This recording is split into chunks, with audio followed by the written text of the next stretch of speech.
So let's start. First, and I think you know this, but you may not realize how significant this is.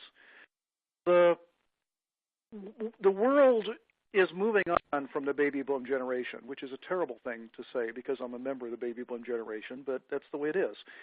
Most advisory practices were built around dealing with baby boomers, and the way it worked initially was you created a practice where you worked with your peers, or at least people my age worked with their peers, and their peers were at that time not very wealthy.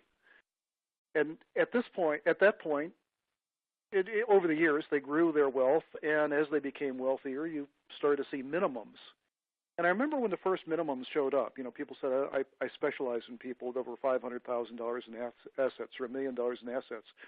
I had a sense of unease about it.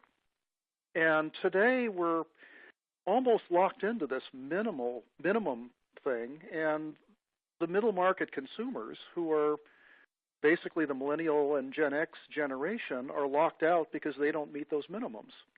And they're the ones that need planning the most, is in my opinion. So we're going to have to pivot to this new generation, which means we're going to have to create a different way of working with them.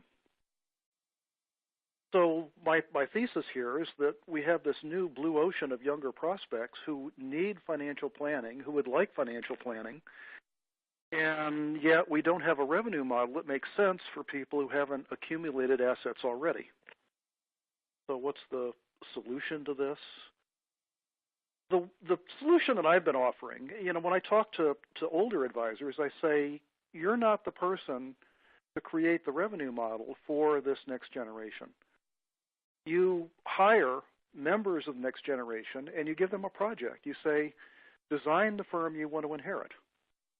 Design the firm that will address the needs of your peers. And these pictures down here are peers, people who are buried in paperwork, people who are hipsters who are cool, basically.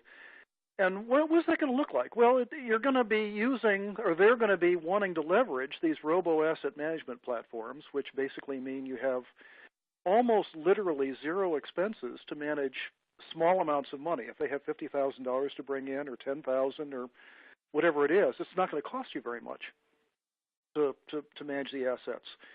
The service model, cash flow planning, student debt management, career coaching, let them come up with a service model that makes sense for this blue ocean and basically bring in the other 90% of people who could benefit from financial planning. Very few firms are doing this, and I think it's a problem. I think it's an issue. All right, easy for me to say. Parallel to that is the new revenue model, where you charge people not based on AUM, but based on some other factor, some other model. And the way it's always been is the profession is charged based on, how much money do you have, therefore it costs this much. Well, no other profession charges that way. And if financial planning is going to be a profession, it can't charge that way. You've got to create some kind of a model that is appropriate for the amount of work and the amount of value you add, not for the amount of assets they have, if that makes sense. I've argued in some of my columns that under the AUM model, the planning work is given away and you're managing in return for the privilege of managing people's assets.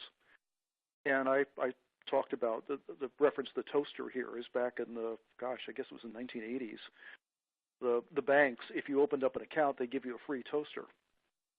And then the joke afterwards was in the S&L crisis, if you bought a toaster, they would give you an S&L. So it was, but the point is you shouldn't give away planning because planning is the value. That's what the value is.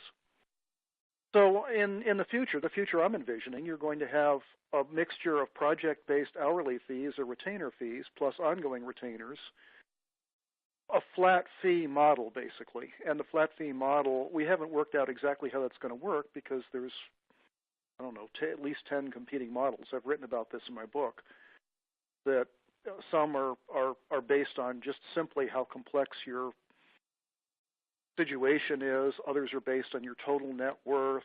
Others are based on some hourly internal cost basis, and nothing has really won yet, but there are a variety of ways you can do this, and I think there will be a model emerging at some point in the future. And so once again, this is part of the project. This is part of what your successors are there to create. And the way I would do it is I'd create a separate client tier and service model for the Blue Ocean cohort, what I'm calling the Blue Ocean cohort, Gen X and Millennials. And I think it's important to be able to automate the asset management. Right now you've got a number of accommodation clients. Start with them. They've $10,000 and you're losing money on them. If you put them on a robo platform and design the portfolio yourself and give them planning work for some nominal retainer and let that work be done by a younger advisor in your office, you're doing several things. One is you're training your younger advisor to work face-to-face with people in a relatively non-risky venture, and you're also building that relationship with the next generation of clients that theoretically leave you as soon as the parents die. And, of course, the third piece of it is you're creating that model so that you can open your doors to the other 90% of the human population. And I want to make that point very clearly. There are 10 potential clients out there for every one that meets your minimum. If you can open your doors to a bigger cohort, you can open your door. You can get a lot more clients in the door, and I think that's the key to profitability in the future is having that, having those clients in your doors before everybody else figures this out.